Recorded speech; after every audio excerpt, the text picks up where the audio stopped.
Bismillahirrahmanirrahim. Assalamualaikum warahmatullahi wabarakatuh.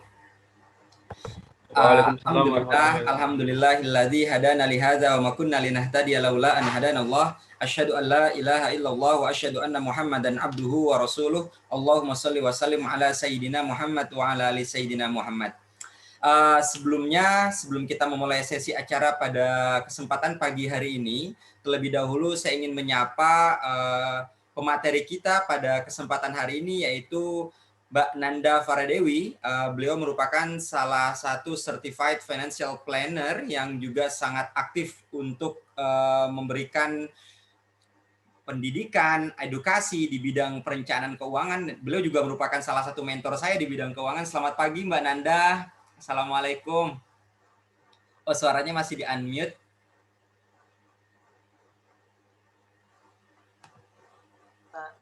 Oke. Waalaikumsalam. Selamat pagi Dito. Selamat pagi Mbak Nanda. Ya, ini juga kita akan sambil santai Mbak memulai sesi pada pagi hari ini. Terlebih dahulu saya juga perlu menyampaikan apresiasi yang sebesar-besarnya. Pertama kepada teman-teman panitia yang sudah berjuang untuk menyiapkan acara ini. Sampai hari ini tercatat untuk yang akan berencana mengikuti sesi ini ada sekitar 40 orang Mbak. Tapi kita masih menunggu, mereka masih belum pada datang semua. Sambil berjalan untuk mengikuti sesi pada pagi hari ini. Juga saya ingin menyatakan rasa bangga juga pada teman-teman yang juga berjuang untuk menyiapkan hari ini adalah pastinya dari teman-teman peserta program Fully Funded dari Tim Merah. Program Fully Funded ini merupakan program yang sedang kami persiapkan untuk program pengabdian santri mengglobal di Malaysia di tahun ini. Nanti akan juga dijelaskan di sesi presentasi. Juga kami informasikan ucapan dan apresiasi setinggi-tingginya kepada teman-teman community dan media partner. Tentunya ada beberapa media dan juga teman-teman tim media partner dan community yang juga sangat membantu kami dalam menyukseskan acara ini. Di antaranya adalah Majalah Santri, Tebu Ireng Online, Exhibition Shop, Win Community, Farabi Institute, ada Santri Tulen, Gria Peradaban, Ines Kosmetik, Syariah Saham, intipkuliah.com, CSS Mora, Sahabat Beasiswa Chapter Malang, ada juga Dunia Santri Community, ada pesantren.id, Gemasia, Santri Empowerment Project, Santri NU, Telaah Buku, dan pastinya beberapa lembaga-lembaga di bawah naungan Santri Mengglobal. Di antaranya SM Tour and Travel, SM Store, juga SM Learning Center. Teman-teman, insya Allah pada pagi hari ini sesuai dengan yang sudah kita jadwalkan, kita akan melanjutkan sesi webinar series Ayo Melek Perencanaan Keuangan, Mengatur Keuangan Pasca Pandemi dan Saat Belajar di Luar Negeri.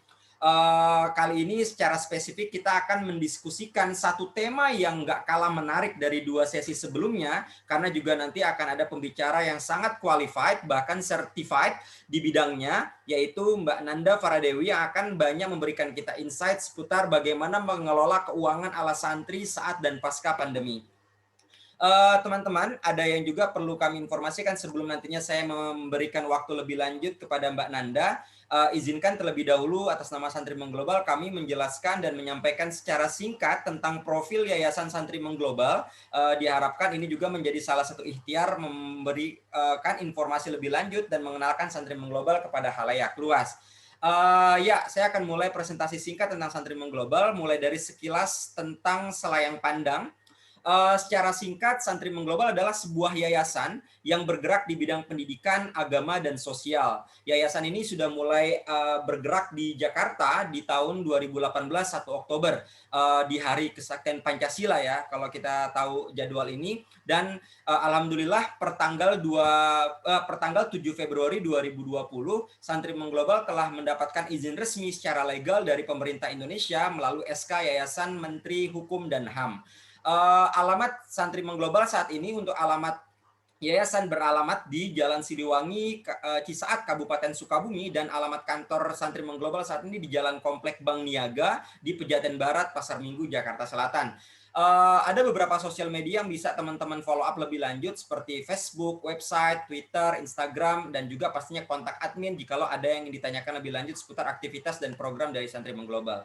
Kalau teman-teman lihat dari sosial media kita menyelenggarakan banyak program yang sebenarnya muara dari semua program ini adalah di 3 kata ini.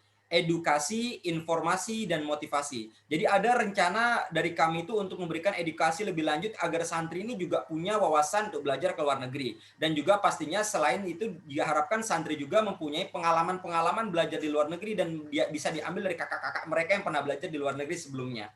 Juga program-program lain seperti pendampingan TOEFL, IELTS, dan juga adanya program educational trip ke luar negeri. Nah, untuk informasi dan motivasi juga kita laksanakan lebih lanjut. Teman-teman juga bisa akses infonya melalui info di sosial media Santri Mengglobal. Kita juga seringkali memberikan informasi seputar beasiswa, juga pastinya ikhtiar untuk memberikan motivasi grafis penyemangat santri untuk bisa belajar di luar negeri. Santri Mengglobal punya 3 lembaga sampai saat ini. Yang pertama adalah SM Tour and Travel, yang kedua SM Learning Center, yang ketiga SM Store. Ini semua adalah lembaga di bawah naungan Santri Mengglobal yang diharapkan kita bisa survive dari aktivitas untuk bisa menjalankan aktivitas kita sehari-hari melalui salah satunya dengan 3 unit lembaga ini.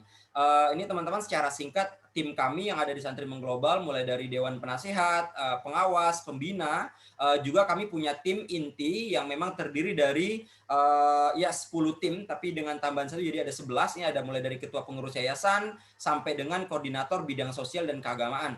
Ada variasi nama dan juga gender. Kita bersepakat bahwasanya tim yang mensupport Santri Mengglobal harus juga gender balance, kira-kira seperti itu. Nah, ini beberapa volunteer kami yang kebetulan juga akan berakhir di bulan Maret masa pengabdiannya. Kami juga punya beberapa volunteer lainnya di bidang program di luar negeri seperti International Islamic Comparative Study, ada juga Muslim Youth Leader Summit, dan lain sebagainya. Sebagai catatan tadi sudah kami sampaikan di awal, kami juga menyelenggarakan program banyak di luar negeri. Ini ada beberapa mitra kerja sama kami di kampus di luar negeri, mulai dari MSU Malaysia, University Malaya, KBRI, dan juga beberapa lembaga lain seperti PP Amsterdam dan juga Alim Learning Center Kairo, Istanbul Zahabatin Zem University di Turki yang sedang kami terus follow up untuk membantu santri yang mau belajar ke Turki, juga pastinya dengan beberapa perhimpunan ya, dan juga anggota perhimpunan pelajar di luar negeri dan juga pengurus cabang Istimewa Nahdlatul Ulama. Beberapa travel yang juga menjadi mitra kami di beberapa tahun terakhir, dan ini adalah beberapa program yang kami laksanakan dalam bentuk dialog interaktif. Mungkin teman-teman masih ingat kita juga menyelenggarakan program visit pesantren, dan diantaranya dia di Yogyakarta, Surabaya, Cirebon, Tangerang, dan beberapa tempat lainnya. Ini beberapa program lainnya seputar webinar series yang kami laksanakan selama pandemi. Juga ada beberapa program mentorship yang juga nanti kita akan ada program mentorship untuk belajar di luar negeri di awal bulan Maret bersama mentor-mentor Santri Mengglobal. Ini program mentoring beasiswa luar negeri, program online learning yang juga kita laksanakan untuk mentoring mereka yang mau belajar ke luar negeri, dibuat secara tematik. Ada yang mau berangkat ke Korea, ada yang mau berangkat ke Amerika, ada yang juga negara-negara lainnya. Ini adalah beberapa catatan singkat, mungkin teman-teman ada yang pernah lihat beberapa program kita di sosial media ataupun di YouTube. Ini adalah program trip untuk studi yang dilaksanakan di Malaysia dan Singapura di tahun 2019. Ini salah satu bagian dari portofolio kita. Jadi kita nggak hanya sekedar berbicara, tapi memang sudah melaksanakan beberapa program yang memang bisa dibuktikan melalui portofolio kita sebelumnya.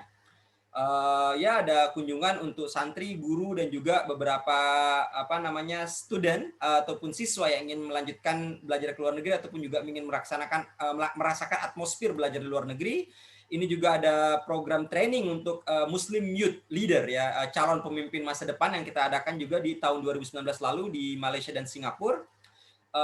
Beberapa program visit pesantren yang kita laksanakan, dan ini yang juga kami sedang mohon doa dari semua teman-teman di akhir bulan Oktober, insya Allah di spring ya, di autumn ya, di autumn 2021 nanti jadinya kita akan kirim santri untuk bisa kita kirim sebagai duta santri yang nantinya akan menjadi pengabdi di Amsterdam. Melalui ini insya Allah kita juga sudah dapatkan beberapa orangnya akan mengabdi bersama mereka. Oke, ya ini beberapa program yang juga kami informasikan.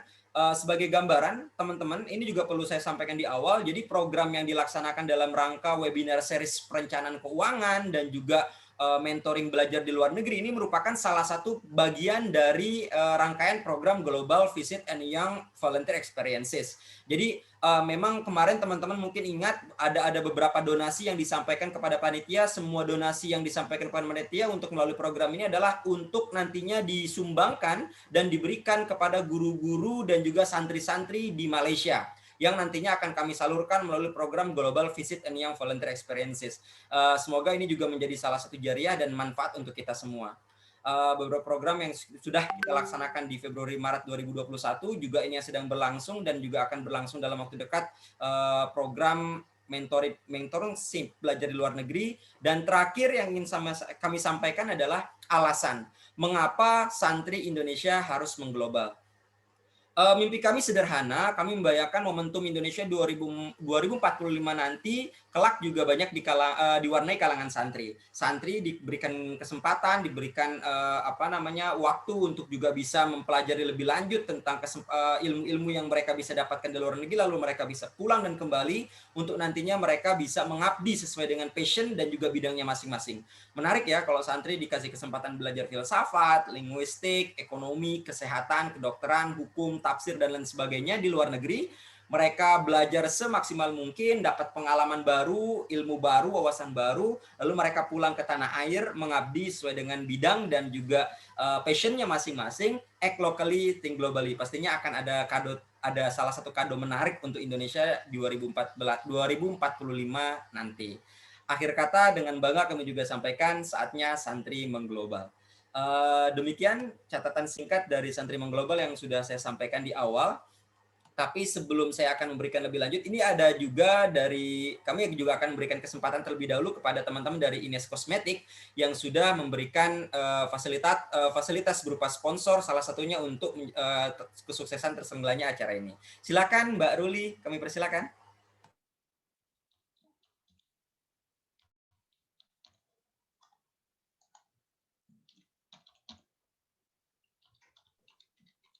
Baik, ya. Sudah. Assalamualaikum warahmatullahi wabarakatuh. Semangat pagi semuanya. Terima kasih Kak Dito untuk waktunya hari ini dan terima kasih juga untuk Coach Nanda ya untuk narasumber hebat pada pagi hari ini. Nah, perkenalkan saya Ruli, saya perwakilan dari Ines. Izinkan saya untuk share screen sebelumnya ya.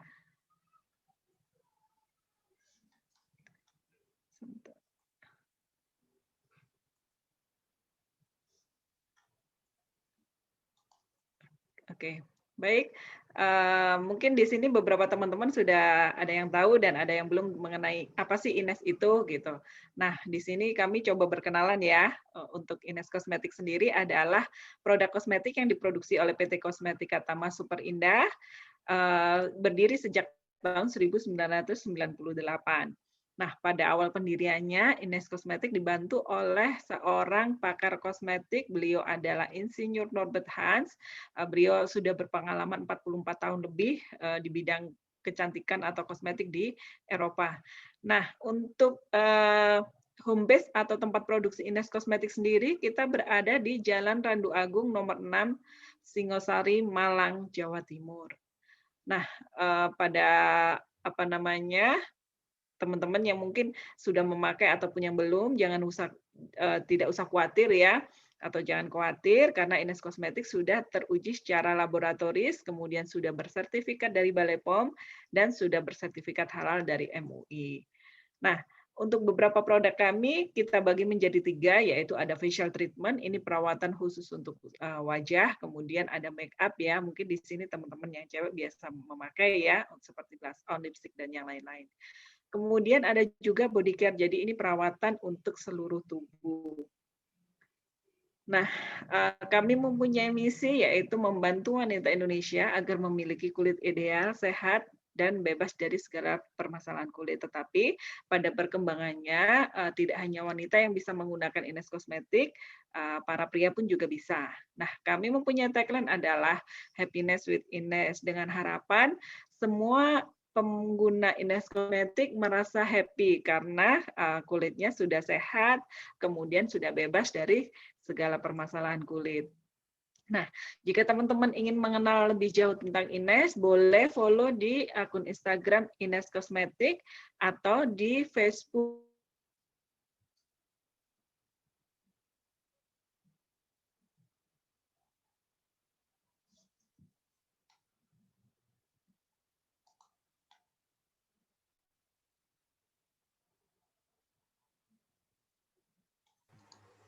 Mbak Ruli, sepertinya kita kehilangan suara.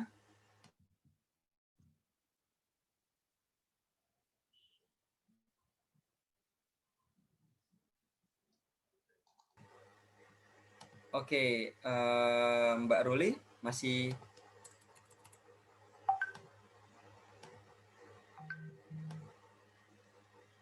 Mbak Ruli, seperti suara masih di mute. Oke. Sudah ya? Oke, sudah. Oke, kami lanjut. Sebentar. Nah, untuk toko Ines Kosmetik sendiri, kita bisa teman-teman bisa download dari aplikasi Ines Kosmetik melalui Play Store ya, dari smartphone masing-masing tentunya. Kemudian jika teman-teman di dekat tempat tinggalnya ada toko kosmetik, Ines sudah tersedia hampir di seluruh toko kosmetik di Indonesia. Kemudian untuk e-commerce sendiri kita ada di Tokopedia, Lazada, Silinggo, JD.ID, Shopee, Bukalapak, dan yang lain-lain. Baik, terima kasih untuk waktunya hari ini. Salam sehat selalu. Tetap patuhi protokol kesehatan ya, jaga jarak, jangan lupa pakai masker dan cuci tangan pastinya. Semoga pandemi ini bisa berakhir dan kita bisa beraktivitas secara normal seperti sedia kala. Terima kasih banyak Kak Dito waktunya. Wassalamualaikum warahmatullahi wabarakatuh. Waalaikumsalam warahmatullahi wabarakatuh. Terima kasih Mbak Ines dari teman-teman Ines Cosmetics. Semoga berkah dan bermanfaat selalu. Baik teman-teman, kita sudah akan masuk ke sesi inti dari acara pagi hari ini. Sebelum lebih lanjut, saya memberikan waktu kepada Coach Nanda pada pagi hari ini. Terlebih dahulu saya ingin memperkenalkan singkat landasan kenapa sih kita menyelenggarakan acara ini gitu ya.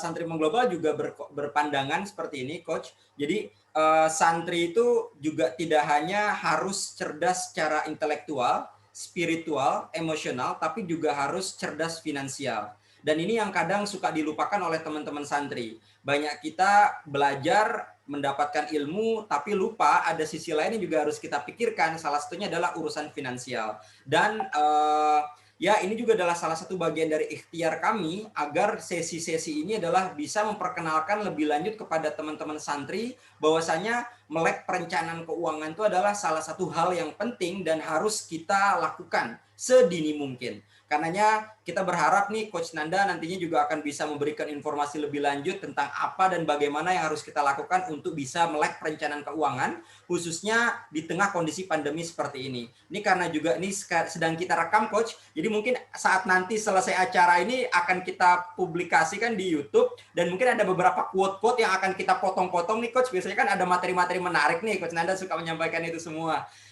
Tapi juga sebelum saya nantinya memberikan kesempatan Coach Nanda ini, saya ingin menginformasikan teman-teman bahwasanya Coach Nanda ini juga punya YouTube khusus yang nanti juga akan saya sebar ke semua jejaring santri mengglobal. Teman-teman bisa belajar salah satunya lewat nantinya di YouTube channel yang disediakan oleh Coach Nanda. Oke, tanpa berpanjang kata, Coach Nanda, waktu dan tempat kami persilakan. Oke, ya. Assalamualaikum warahmatullahi wabarakatuh. Terima kasih kepada Santri Mengglobal, khususnya kepada Mas Dito atas kesempatan yang diberikan kepada saya untuk sharing-sharing seputar perencanaan keuangan. Kebetulan saya berprofesi sebagai financial planner. Saya biasa dikenal dengan sebutan Coach Nanda. Saya sangat menyambut ajakan hilang ya. Saya sangat menyambut ajakan Mas Dito untuk sharing-sharing mengenai perencanaan keuangan. Terus terang, saya pada kesempatan ini happy banget bisa sharing di sini. Saya bukan termasuk orang yang paling pandai di antara teman-teman, Tapi mungkin karena saya belajar lebih dulu aja, jadi saya berkesempatan untuk sharing-sharing pengetahuan. Nah, saya sharing slide ya, Mas. Ya, silakan Coach. Oke, sebentar. Oke.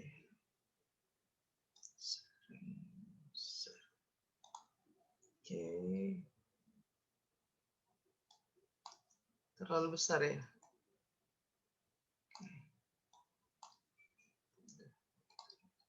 Oke. Sebelum saya mulai ke materi, teman-teman yang ada di sini, studi kiranya untuk memfollow IG saya, Nanda Financial Coach, atau channel YouTube saya, Nanda Financial Coach. Di sana saya banyak sharing-sharing masalah-masalah sederhana seputar perencana keuangan. Oke, nanti sebenarnya gini, Mas Dito, kalau mau di-interrupt sambil saya nerangin boleh. Jadi nggak harus tunggu materinya selesai sampai akhir. Kalau memang ada yang mau ditanya, nggak apa-apa, nanya aja, gitu ya. Nah, Oke, berarti pada saya kesempatan izin ini akan kan nyalakan ini ya, Coach. Peserta bisa komentar gitu ya, bisa unmute mereka. bisa. Sebentar. Ininya kelihatan nggak sih? Oke. Udah, oke. Selanjutnya adalah, oke, apakah perencanaan keuangan itu? Nah, perencanaan keuangan adalah proses kita mencapai tujuan-tujuan keuangan kita melalui pengelolaan keuangan secara terintegrasi. Maksudnya apa? Tiap-tiap kita pasti punya tujuan keuangan. Karena kenapa? Tiap-tiap kita pun berbeda tujuannya. Misalnya gini, kakak, adik, sahabatan, pasti beda tujuan keuangannya. Nah, kita sebagai personal, sebagai pribadi, apalagi santri yang akan belajar di luar negeri ataupun yang sudah belajar, itu harus belajar mempunyai perencanaan keuangan. Perencanaan keuangan adalah proses mencapai tujuan keuangan melalui pengelolaan keuangan secara terintegrasi. Perencanaan keuangan dimulai sejak kita memiliki penghasilan dan pengeluaran. Kadang kita suka beralasan seperti ini, kan saya masih belum kerja, saya kan kerjanya juga gajinya masih pas-pasan. Nah, sebenarnya jauh sebelum kita bekerja, sebelum kita punya penghasilan pas-pasan, dari kecil pun kita sudah punya penghasilan. Contohnya gini, kita dikasih uang jajan nih sama ibu kita. Misalnya waktu kita SD ya, sehari 10.000 gitu misalnya. Nah, sehari 10.000, seminggu anggaplah 60.000. Nah, itu adalah pilihan. Apakah kita mau jajanin semua atau kita mau tabung, itu pilihan. Kalau kita mau jajanin semua, setiap hari tidak bersisa. Kalau kita mau tabung, nanti di hari Sabtu kita punya uang 60.000. Nah, secara sadar nggak sadar bahwa pilihan itu adalah perencanaan keuangan kita. Nah, contoh lain misalnya, kayak sewaktu kita lebaran. Lebaran nih, teman-teman, kita datang dengan dompet kosong. Lalu kita berharap om dan tante, kakak, semua saudara-saudara ngasih salam tempel lebaran kepada kita. Maka dompet kosong kita terisi. Nah, disitulah akhirnya kita punya sejumlah uang yang nanti setelah terisi akan kita pikirin nih, mau beli apa ya? Apa mau beli sepeda atau mau ganti sepatu seperti itu. Nah, sadar nggak sadar kita sudah punya perencanaan keuangan dan kita merencanakannya itu mungkin secara tidak sengaja tapi itu terjadi gitu. Kalau misalnya lagi kecil dikasih uang jajan, bisa ditabung, bisa dijajanin, itu juga perencanaan. Atau nggak lagi lebaran, berharap dompet kosongnya terisi, itu juga perencanaan. Jadi gitu ya teman-teman. Perencanaan keuangan itu adalah proses kita mencapai tujuan keuangan. Tujuan keuangan itu bisa beda-beda.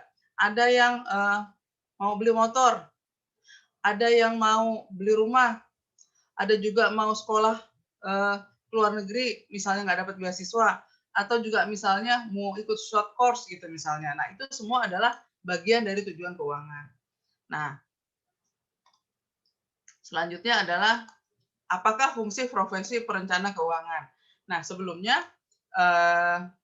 sekedar sharing nih teman-teman bahwa profesi perencana keuangan di Indonesia itu masih belum banyak.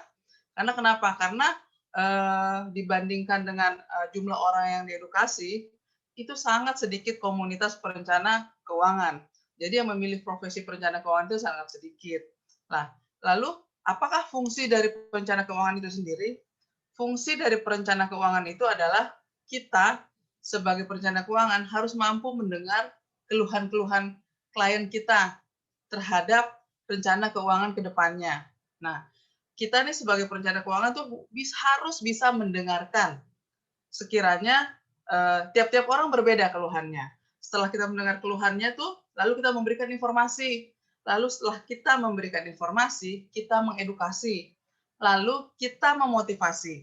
Seperti itu. Misalnya gini, Mas Dito datang ke saya, Mbak Nanda, aku ini sekarang udah punya anak loh, usianya 1 tahun misalnya. Gimana ya caranya? Saya tuh kepengen sekali sekolah anak saya itu terjamin sampai kuliah. Karena biar bagaimanapun biaya kuliah semakin hari, biaya sekolah semakin hari semakin mahal. Nah, Mas Dito itu datang ke saya dengan membawa masalah, yaitu bagaimana anaknya agar bisa tetap lanjut sekolah sampai bangku universitas. Yang harus saya lakukan adalah saya itu memberikan informasi.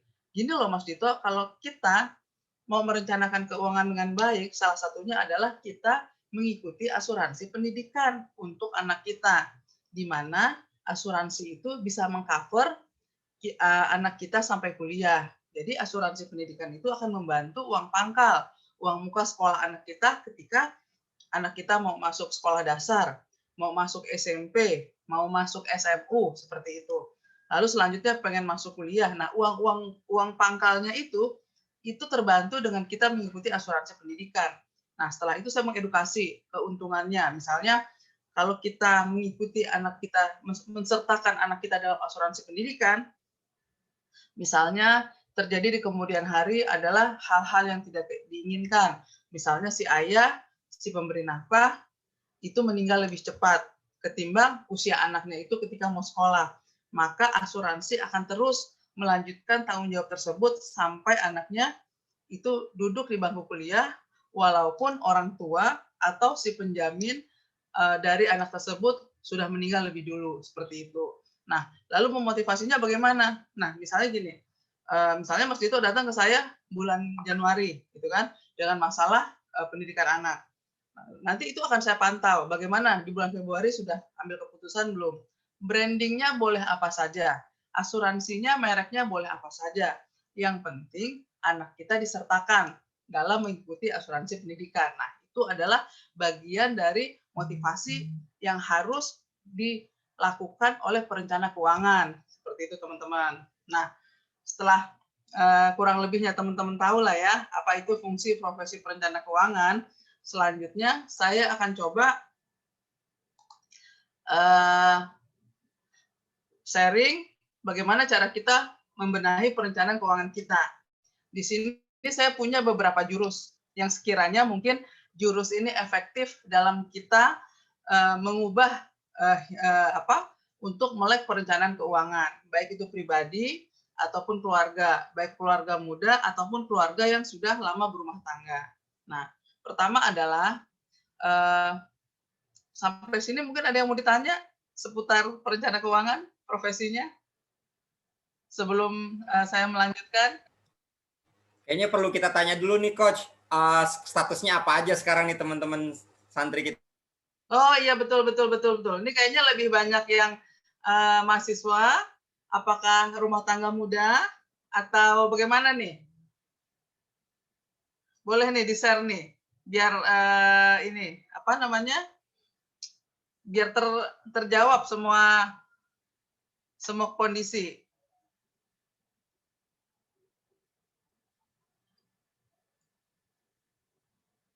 Halo, kedengaran nggak suara saya? Di kolom chat Coach, ada yang jadi mahasiswa, ada yang baru bekerja, ada baru berumah tangga, mahasiswa, rata-rata mahasiswa nih Coach. Oh, rata-rata mahasiswa ya? Oh, oke. Bentar ini. Di kolom chat Zoom, ada yang bekerja. Oke, iya. Jadi gini, nggak apa ya, sambil ditanya ya. Bentar dulu, sebentar. Jadi gini, kalau misalnya masih belum nikah, berarti dia bertanggung jawab terhadap keuangan diri dia sendiri. Dia bertanggung jawab terhadap bagaimana kedepannya lebih sejahtera dengan penghasilan atau uang yang dia miliki sekarang, seperti itu ya.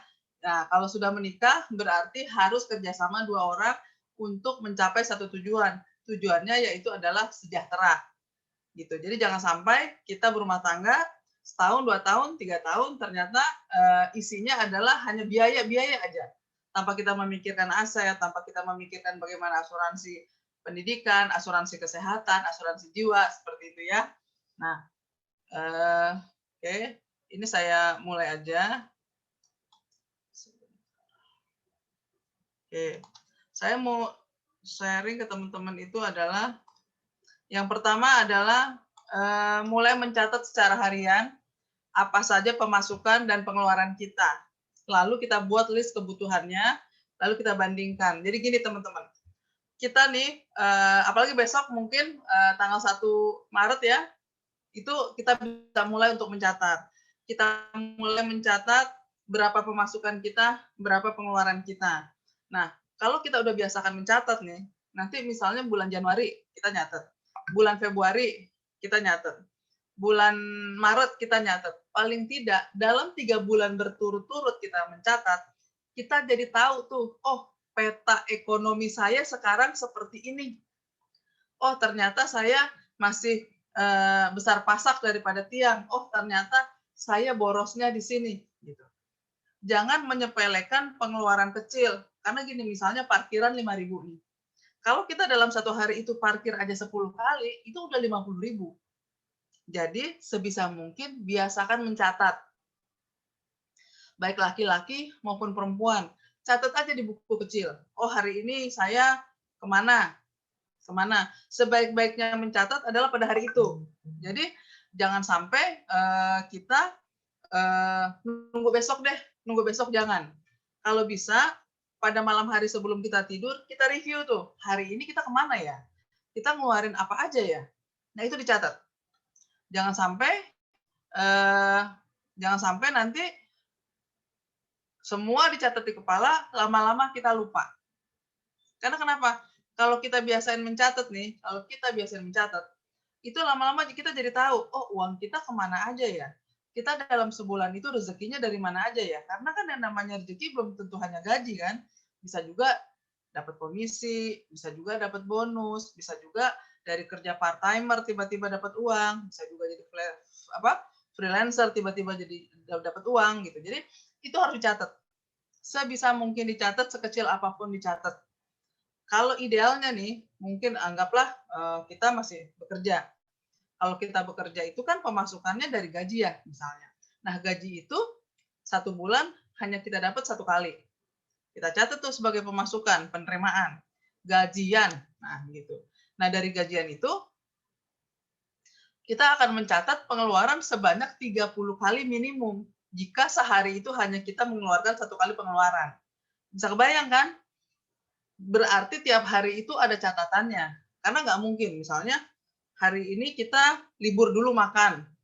Atau enggak kita hari ini libur dulu transport. Nah, itu nggak mungkin. Jadi setiap hari pasti ada catatan yang harus kita catat. Nah, itu idealnya kalau sehari 1 aja, berarti sebulan itu 1 kali penerimaan, 30 kali pengeluaran. Dan itu dibiasakan mencatat. Gitu juga kalau pasangan suami istri misalnya. Idealnya gini, suami itu bekerja, kita anggap suami itu adalah manajer sales, manajer marketing, gitu kan? Para suami, bapak-bapak ini mencoba mencari rezeki, lalu uang gajinya disetor ke istri. Nah, dalam hal ini kita sebut istri adalah manajer keuangan. Bagaimana caranya uang yang diberikan para suami ini harus cukup nggak cukup. Itu dikelola oleh si istri yang perempuan sebagai manajer keuangan. Nah, catatan-catatan itu disaring berdua. Karena apa? Karena catatan itu adalah bagian dari komunikasi berumah tangga. Karena gini, laki-laki itu nggak ngerti, ini khususnya sudah berumah tangga ya, laki-laki itu nggak ngerti kenapa perempuan itu kalau dikasih uang 1 juta nggak cukup, 2 juta nggak cukup, 3 juta nggak cukup. Jadi dalam hal ini lebih bijaksana kalau kita mencatat. Kita kasih nih catatan kita pengeluaran hari ini kepada suami. Yang perempuan juga jangan tersinggung. Bukan berarti para suami nggak percaya, kok dikasih uang aja mesti dicatat. Enggak, catatan itu adalah media komunikasi kalian berdua. Dan usahakan bahwa mengadakan me time nggak hanya tentang happy-happy. Ada baiknya sediakan waktu buat me time dan membicarakan masalah keuangan kita. Ini kondisi kita sekarang seperti ini. Kedepannya mau gimana ya? Langkah-langkah perbaikannya apa aja ya yang seharusnya kita ambil? Seperti itu teman-teman. Jadi sangat penting masalah mencatat ya. Sangat penting masalah mencatat gitu. Terus yang selanjutnya adalah setelah kita tahu nih dari peta ekonomi kita, kita harusnya berpikir kreatif. Apalagi misalnya kayak santri yang kondisi keuangannya mungkin belum stabil atau enggak belum banyak. Nah, dengan mulai mencatat nih, kita jadi tahu nih, oh ternyata sebulan ini pengeluaran pemasukan cuma segini ya. Oh ternyata pengeluarannya sebanyak ini ya. Kalaupun saya mau bikin minimum, berarti apa namanya? Apa ya yang mesti saya tekan ya cost-nya ya. Kira-kira saya borosnya di mana ya gitu. Nah, dengan tahu peta seperti itu, harusnya kita jadi kreatif. Harusnya kita jadi oh nggak bisa nih kalau cuma ngandelin misalnya beasiswa aja.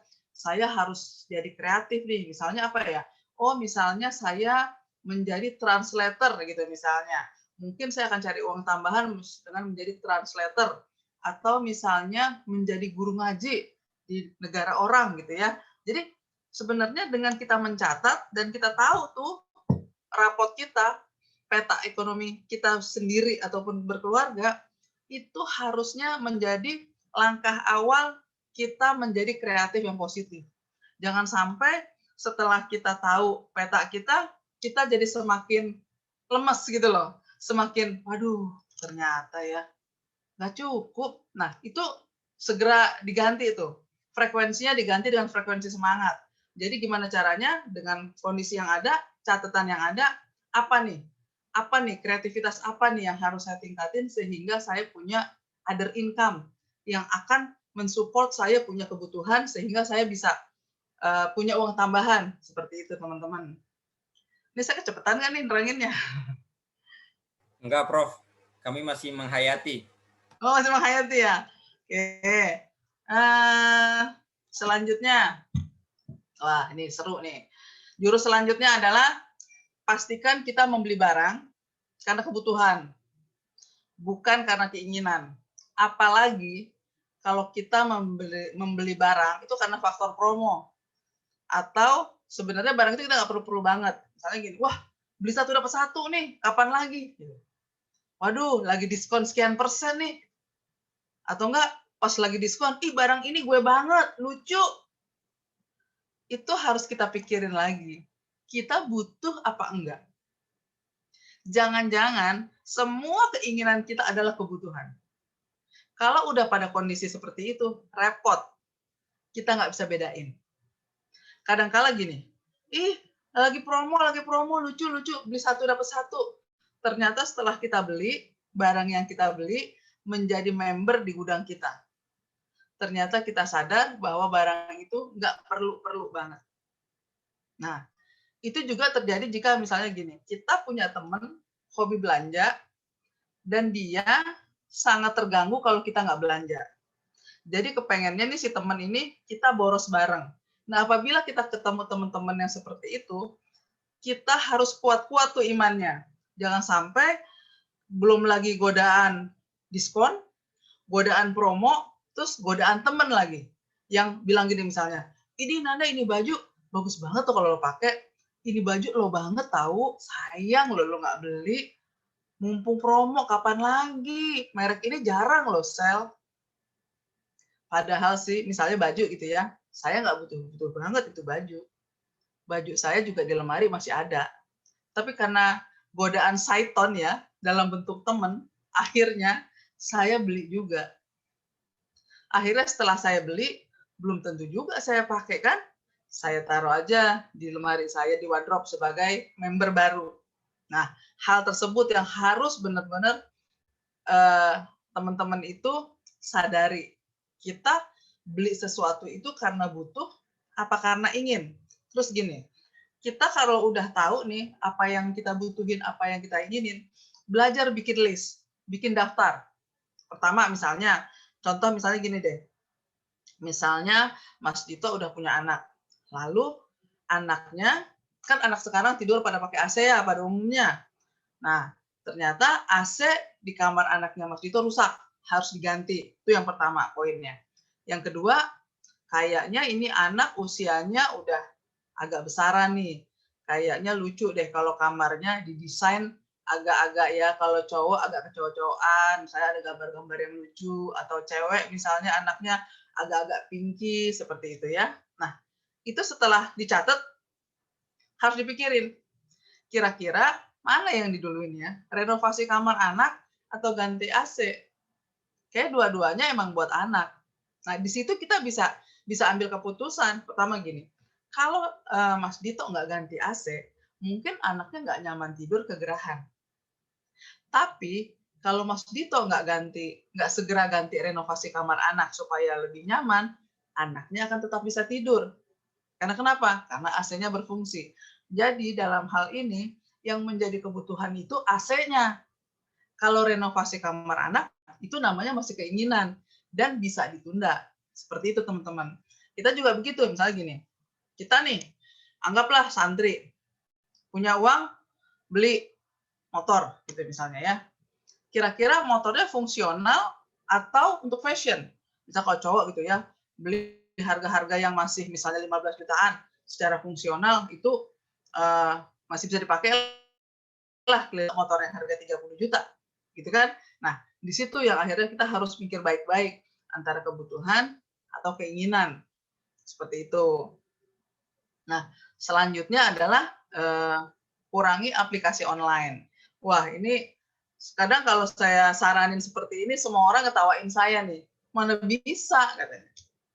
Harusnya bisa ketika kita merencanakan perencanaan keuangan. Karena apa? Karena nih, godaan visual itu luar biasa. Luar biasa. Sesuatu yang ada di tangan kita, itu luar biasa. Kayak tiba-tiba aja, ih lucu banget.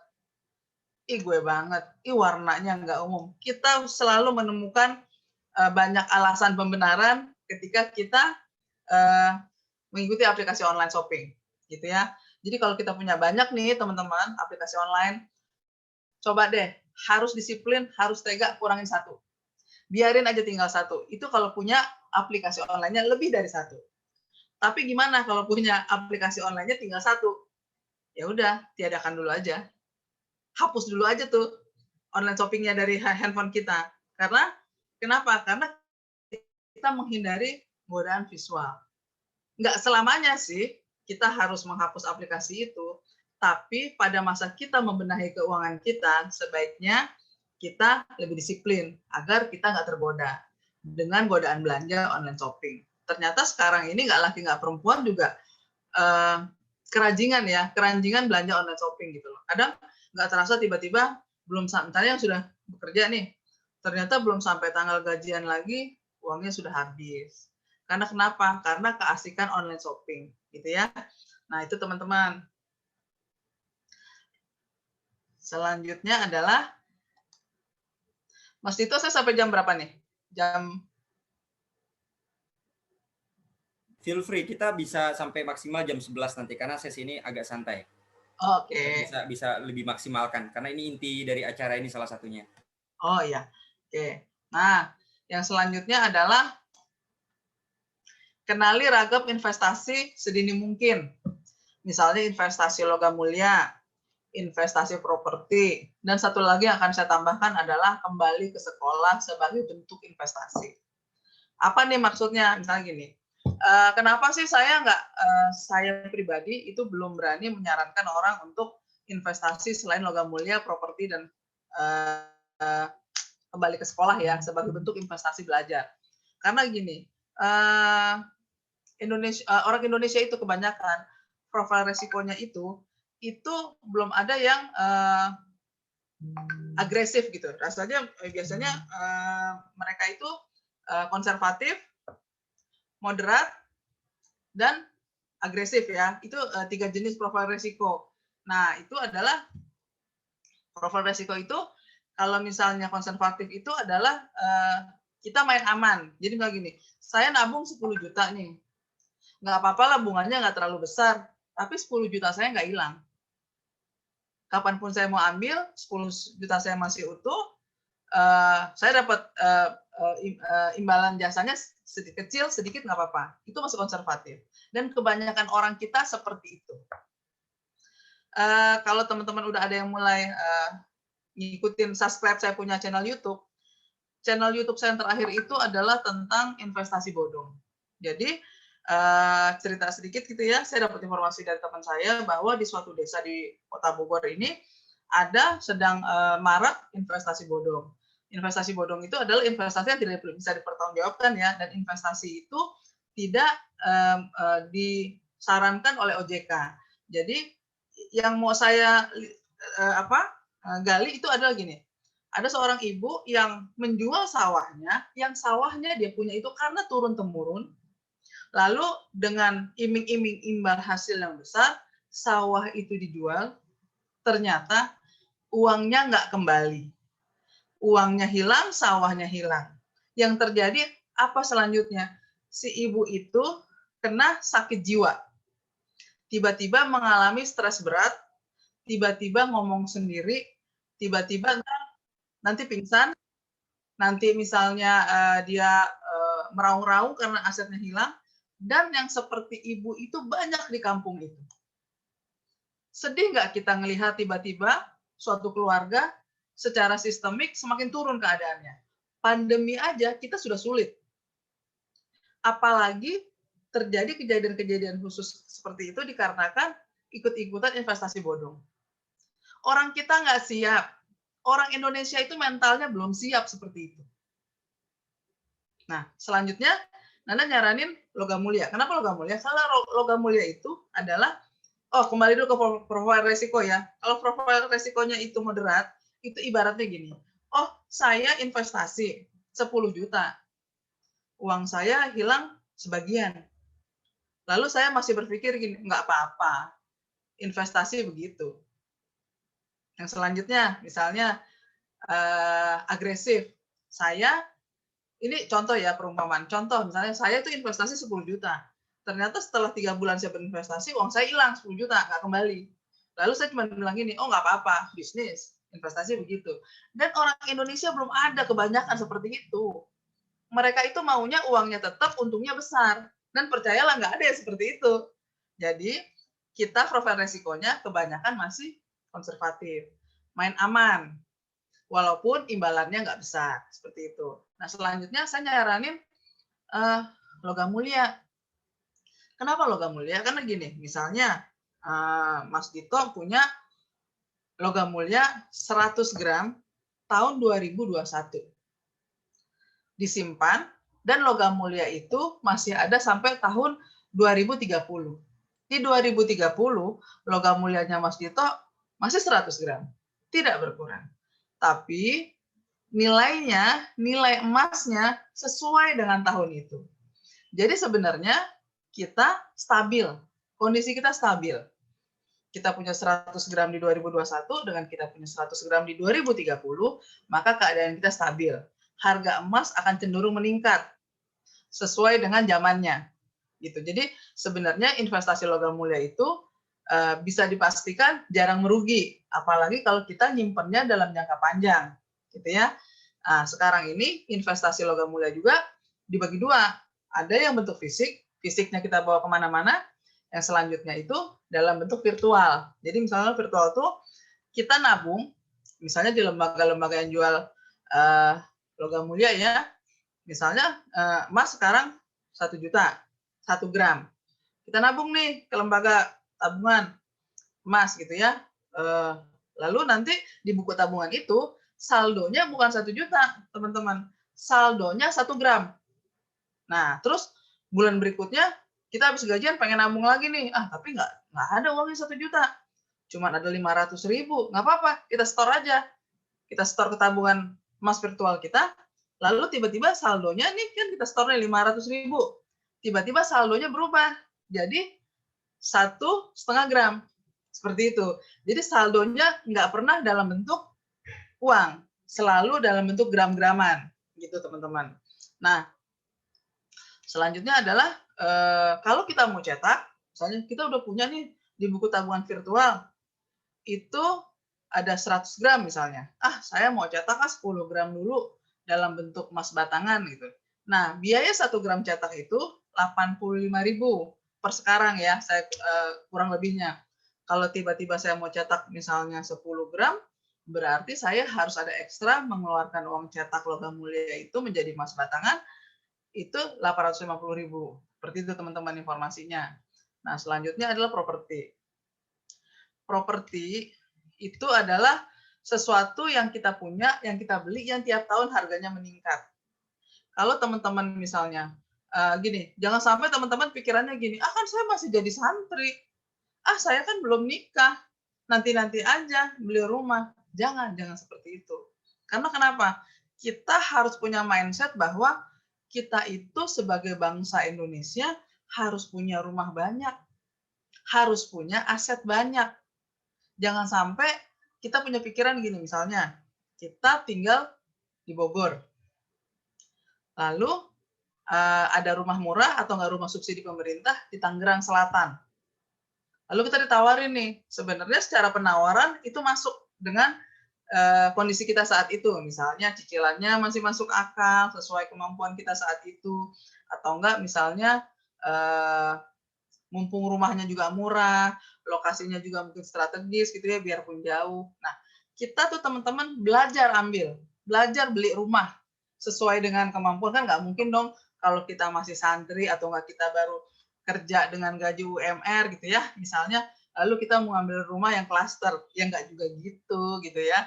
Maksudnya adalah kita harus berani punya rumah, harus berani beli aset, walaupun kondisi kita masih belum mapan lah gitu ya, harus bisa. Karena gini, misalnya saya ambil contoh, misalnya taruhlah rumah subsidi pemerintah ya. Rumah subsidi pemerintah itu adalah rumah yang ditawarkan pemerintah kepada kita yang belum pernah punya rumah dengan catatan gajinya UMR. Taruhlah misalnya gajinya 4 jutaan gitu ya. Rumah-rumah subsidi pemerintah itu adalah rumah-rumah tipe kecil yang kurang lebih luasnya 60 meter persegi. Bisa 6 kali 10 atau 5 kali 12. Nah, itu teman-teman kalau misalnya kita bisa ngebangunnya, bisa jadi 2 kamar dengan 1 parkiran, dengan dapur, dengan sedikit taman di depan seperti itu. Jadi rumah kecil itu adalah rumah yang kita harus miliki sih sebenarnya sesuai dengan kemampuan kita saat itu. Nanti kalau kita udah tambah mapan, keuangan kita lebih baik, maka kita bisa beli rumah kedua, ketiga, keempat seperti itu. Dan harus di pikiran teman-teman bahwasanya kita itu punya rumah lebih dari satu, itu yang pertama. Yang kedua, kalau kita beli rumah, itu jangan selalu pikirannya, saya tempatin, jangan gitu. Biarin itu rumah belajar menggaji dirinya sendiri. Dengan cara apa? Dikontrakin, disewain. Nah, lama-lama rumah itu mandiri. Jadi cicilan rumah bisa ketutup dari kita sewain rumah itu, seperti itu. Dan biasanya nih teman-teman, standarnya kalau dalam kondisi normal, kalau kita misalnya beli rumah, taruhlah di sini saya anggap rumah subsidi ya. Kalau setelah 10 tahun, misalnya kita beli rumah sekarang harganya 150 juta untuk level rumah subsidi. Setelah 10 tahun, biasanya rumah itu akan meningkat 4 kali lipat. Jadi sekitar 10 tahun sampai 12 tahun lah kurang lebih, maka nilai rumah yang kita beli itu menjadi 600 juta. Nah, itu kan benar-benar investasi yang bagus, investasi yang menguntungkan, seperti itu. Jadi mulai sekarang, mumpung masih muda teman-teman, coba deh cari rumah-rumah yang sekiranya harganya masih ekonomis, seperti itu. Nah, selanjutnya saya saranin adalah kembali ke sekolah atau kuliah.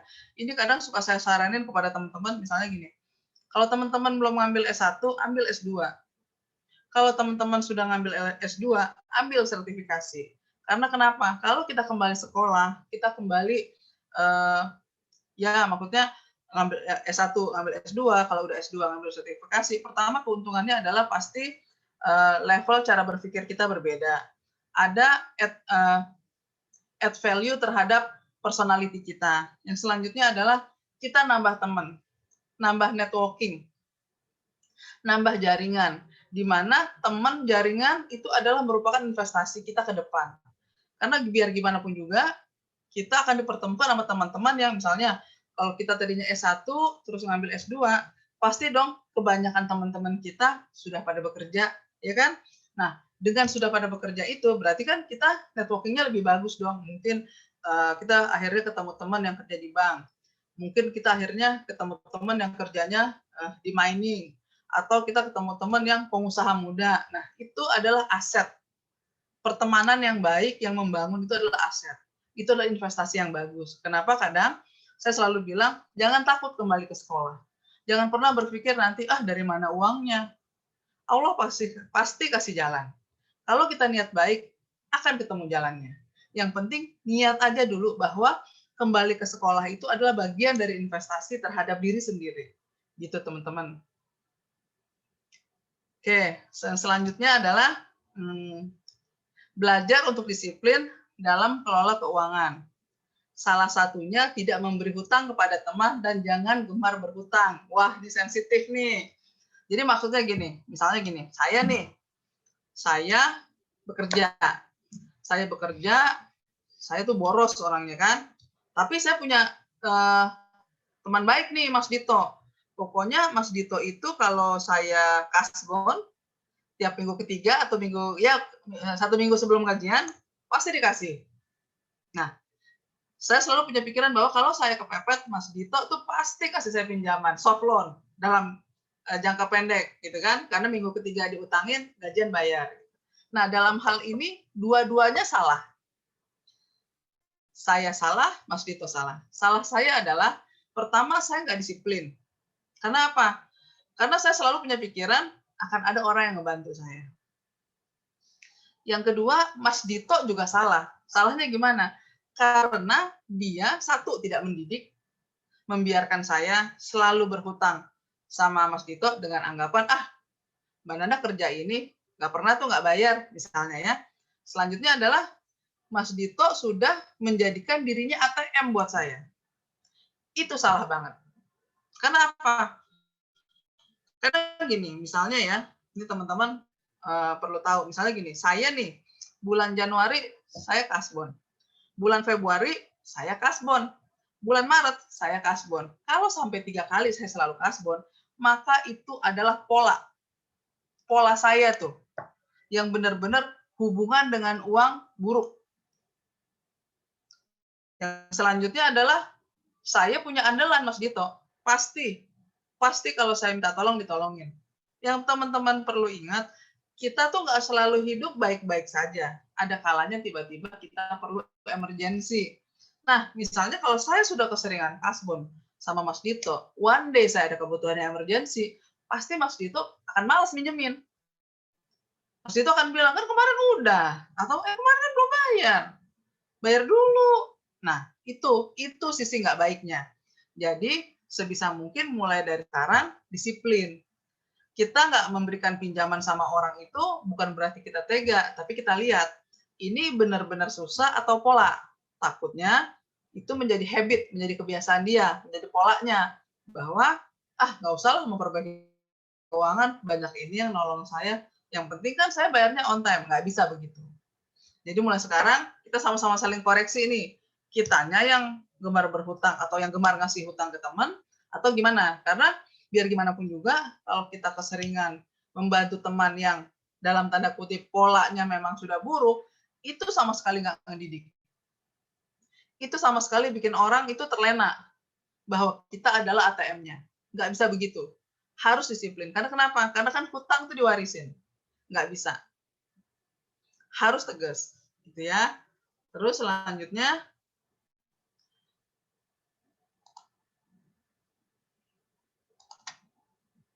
nih, yang selanjutnya adalah belajar membayar sesuatu dengan lunas. Jangan mencicil. Kalau mencicil berarti kita belum mampu. Dalam hal ini ada pengecualian nih teman-teman. Yang mungkin masih boleh dicicil itu adalah ketika kita beli aset. Misalnya beli mobil. Mungkin sebagian besar dari kita belum bisa beli cash, maka kita mencicil. Lalu selanjutnya beli rumah, itu masih boleh mencicil. Atau misalnya gini, kalau saya tuh orangnya nggak bisa nabung, berapapun ada habis. Oh kalau gitu beli aja emas dengan cara mencicil. Anggaplah misalnya kita pengen punya 10 gram. 10 gram itu sekarang misalnya 10 juta. Nah kalau 10 juta itu kalau kita nyicilnya selama 36 bulan, berarti kan sebulan dapat 300 ribuan tuh. Nah, itu aja tiap bulan kita cicil. Nggak terasa setelah 36 bulan, itu kita dapat 1 keping logam mulia sebagai bentuk dari tabungan kita. Karena kalau nggak dipaksa begitu, nggak dipaksa mencicil emas, 1, kita nggak punya emas, yang kedua, nggak ada juga sisa untuk ditabung. Nah, jadi nggak semuanya sih boleh harus bayar lunas. Ada juga yang boleh kita cicil, yaitu rumah, kendaraan, dan emas. Seperti itu ya teman-teman. Nah selanjutnya keadaan pandemik nih. Kita selalu bilang, aduh nggak mungkin deh pandemik begini kita bisa benahin uang, apa-apa mahal, pemasukan berkurang gitu. Itu harus, justru pandemik ini adalah masa kita introspeksi diri, baik kita secara personal sebagai santri atau kita sebagai pasangan muda. Ini kira-kira kita gimana ya? Kalau udah kita catat nih, sama-sama duduk bareng, kita jadi tahu nih, oh ternyata saya selama ini punya hobinya nyedot uang banyak nih. Ternyata selama ini saya salah nih. Ternyata misalnya kita hobi ganti pelek motor lah, apalah, sebenarnya nggak diganti juga itu motor tetap jalan kan, gitu ya. Itu yang harus kita duduk bareng, kita saling koreksi. Nggak ada alasan bahwa pandemi ini kita nggak memperbaiki keadaan keuangan, enggak. Justru dengan keadaan pandemi ini kita jadi banyak introspeksi diri nih, banyak merenung. Kira-kira gimana ya saya gitu. Kira-kira gimana ya gitu. Jadi seperti itu. Jadi pokoknya kita harus jujur. Oh ternyata tuh saya orangnya lapar mata. Oh ternyata saya orangnya kalau dari sisi kuliner tuh boros banget. Nggak mau masak di rumah. Sukanya kulineran dari satu resto ke resto yang lain. Atau enggak misalnya gini. Satu keluarga kecil, anak 2 misalnya. Ibunya nggak mau masak. Maunya GoFood. Tiap-tiap anak kepengennya beda. Kebayang nggak pengeluaran dia atas makanan itu berapa banyak? Coba jika si ibu mau masak dan berhemat. Pokoknya menu hari ini 2 macam ya ini aja. Kita makan dari pagi sampai malam keluarga kita. Nggak diperkenankan untuk milih-milih seperti itu. Boleh sih milih-milih seperti itu. Misalnya sebulan sekali. Atau enggak tiap hari Minggu aja. Itu boleh. Tapi kalau sampai 30 hari, 7 hari seminggu kita GoFood, sementara di situ ada fungsi ibu, ya masaklah. Cobalah kembali ke dapur sebagai bentuk penghematan dan bentuk kasih sayang pada keluarga. Gitu ya. Jadi sadari betul hubungan kita dengan uang itu salahnya di mana. Oh ternyata salahnya di suami, ya suami harus mau dikoreksi. Oh salahnya di istri, istri harus mau dikoreksi. Oh salahnya di kita misalnya. Sebagai pribadi, jangan sampai gini, misalnya di santri nih, masih belum menikah, masih lajang. Terus tiba-tiba boros. Ketika ditegur, jawabannya, ah ibu juga boros, ah bapak juga boros. Memperbaiki keuangan itu tentang kita dulu. Kalaupun sampai orang tua kita misalnya hubungannya dengan uang kurang baik, lama-lama orang tua bisa melihat kok sisi baik kita dan bisa meniru gitu loh. Jadi jangan sampai kita berjamaah dalam kesalahan keuangan. Kitanya yang harus mulai dulu. Kitanya yang sadarin dulu. Karena yang ingin sejahtera kan kita. Gitu, bukan orang lain. Gitu ya. Selanjutnya adalah, nah ini yang terakhir nih. Hubungan dengan uang adalah hubungan kebiasaan. Jika kita pribadi yang boros sejak kecil, seperti yang tadi saya bilang, maka kita wajib merubah kebiasaan tersebut. Jangan sampai kita niat merubah kebiasaan kita, tapi setengah nggak ikhlas. Misalnya kita masih lihat kakak kita boros, atau enggak misalnya kita jadi santri di kota lain, di negara lain, hidup pas-pasan, Sementara di keluarga kita di tanah air hidupnya lebih boros dari kita. Nah, itu kita tidak menjadi acuan begitu. Yang kita harus perbaiki kan diri kita. Kita yang rubah. Dan kita sekolah jauh dari rumah itu pilihan kita untuk masa depan kita yang lebih baik. Karena gini, jangan sampai kita jauh-jauh meninggalkan rumah untuk mengejar ilmu intelektual, ilmu perencana keuangan yang sangat sederhana sebenarnya, itu kita malah nggak tahu. Malah nggak, kalaupun tahu malah nggak kita jalanin. Tunggu nanti-nanti aja, nggak bisa. Karena gini, biarpun misalnya gini, oh kita posisinya lagi di luar negeri nih, kita lagi sekolah misalnya, tapi kita ternyata di sana bisa punya other income nih. Kita bisa kok jarak jauh misalnya nabung emas, atau enggak jarak jauh misalnya kita beli aset lah gitu misalnya. Misalnya tiba-tiba kita ngumpulin uang, terus uangnya kita kirim ke tanah air, kita beli misalnya motor gitu misalnya, lalu motornya kita sewain untuk Gojek, kan bisa seperti itu. Jadi nggak harus juga kita karena di negara orang, kalaupun kita ternyata punya other income, tiba-tiba kita jadi bingung, uangnya dikemanain ya? Nggak gitu juga sebenarnya. Banyak cara kita untuk memperbaiki keadaan keuangan kita sedini mungkin, gitu ya. Nah, terus yang terakhir adalah temukanlah pasangan yang perilakunya terhadap uang sehat. Nah, ini berlaku untuk yang belum menikah nih.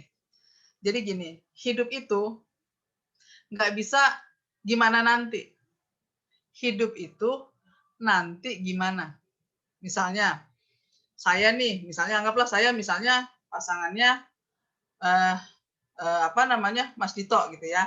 Nah, saya nih sama uang sangat buruk, perilaku saya boros, sementara Mas Dito enggak, gitu ya. Harusnya kita itu cari pasangan yang sama-sama hubungannya sama uang baik, gitu. Karena apa? Karena kalau misalnya saya dipaksakan misalnya dengan Mas Dito, sementara saya nggak mau merubah sikap saya tentang uang, tidak mau memperbaiki hubungan saya dengan uang, bisa dipastikan kalau sampai kita menikah, maka keluarga itu tidak akan sejahtera. Karena kenapa? Karena hanya satu orang aja di keluarga itu yang niat buat sejahtera, sementara pasangannya enggak. Kita sangat sulit jika kita harus berurusan dengan orang yang cara pandang terhadap uangnya nggak sehat. Misalnya koboi gitu ya, gimana nanti lah, pokoknya pinjam aja uang dulu, nanti bayarnya Allah yang kasih jalan. Nggak bisa begitu. Kita tuh harus disiplin, harus memperbaiki keuangan dengan baik, dan kita temukanlah tuh pasangan yang serupa dengan kita. Sehingga kenapa? Sehingga kita visi ke depannya tentang uang, tentang sejahtera itu sama. Jangan sampai yang satu gimana nanti, yang satu nanti gimana. Karena kenapa? Dalam suatu hubungan berkeluarga, rumah tangga, biasanya uang adalah dasar dari pertengkaran. Ujung-ujungnya selalu uang. Apa-apa awalnya dari uang. Nggak harmonis awalnya dari uang. Jadi biar gimana pun juga, andai kata misalnya, oh itu cowok, itu cewek gue banget, keren banget, oke banget. Perlu dicari tahu bagaimana dia hubungannya dengan uang, bertanggung jawab nggak, memiliki planning yang baik nggak tentang masa depan, seperti itu. Nah itu aja sih teman-teman dari saya. Kalau ada yang mau ditanya seputar masalah pribadinya tentang uang, atau masalah keluarganya tentang uang, itu aja sih. Silakan. Oke, terima kasih Coach Nanda. Aduh, ini materinya luar biasa, Coach. Saya perlu sampaikan, Coach, bahkan di grup panitia nih kita lagi tulis-tulisan quote. Dari tadi quote-nya panjang, banyak, dan salah satunya itu yang paling mengena tadi quote terakhir, Coach. Khususnya buat yang belum nikah nih, kalau carilah pasangan yang manajemen keuangannya baik dan sehat. Wah, ini juga paling banyak direspon sama teman-teman peserta dan panitia yang lainnya. Terima kasih, Coach Nanda. Saya mau cerita sedikit tentang tentang teman yang saya kenal. Jadi gini, suka saya ceritain sih di beberapa kali saya ngisi training. Jadi gini misalnya, kenapa kaitannya dengan hubungan dengan uang itu ya? Saya punya teman namanya, anggaplah siapa ya? Kita ganti namanya. Namanya Budi misalnya. Nah, teman saya Budi ini waktu zaman kita kuliah ya, dia udah kerja di oil and gas tuh. Mas Dito. Jadi apa? Udah keren lah dia pokoknya ya. Nah, pokoknya istilahnya ya, saya aja dulu memulai karir saya tuh sambil kuliah jadi SPG. Nah, dia udah karena pinter sih ya, udah ada di oil and gas lah gitu. Nah, udah gitu seiring waktu ceritanya dia menikah. Waktu awal menikah, kita udah lihat nih, kayaknya si Budi ini sama pasangannya agak jomplang ya. Jomplang itu dalam artian secara ekonominya tuh jauh gitu. Jadi nggak sekufu lah gitu. Saya nggak bilang bahwa kita orang kaya harus dapetin orang kaya, bukan. Jadi yang terjadi nih kisahnya gini. Jadi waktu awal-awal kok setelah berumah tangga gitu ya, saya ngeliat kok si Budi ini rungsing ngerti nggak ya? Pusing gitu loh dengan keadaan dia gitu ya. Perasaan sih kayaknya harusnya udah enak lah kerja di tempat bagus gitu kan.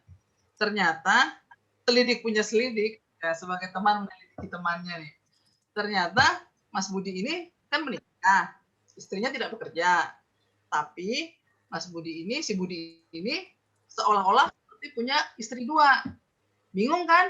Kok Budi punya istri dua gitu ya? Ternyata adalah masalahnya gini.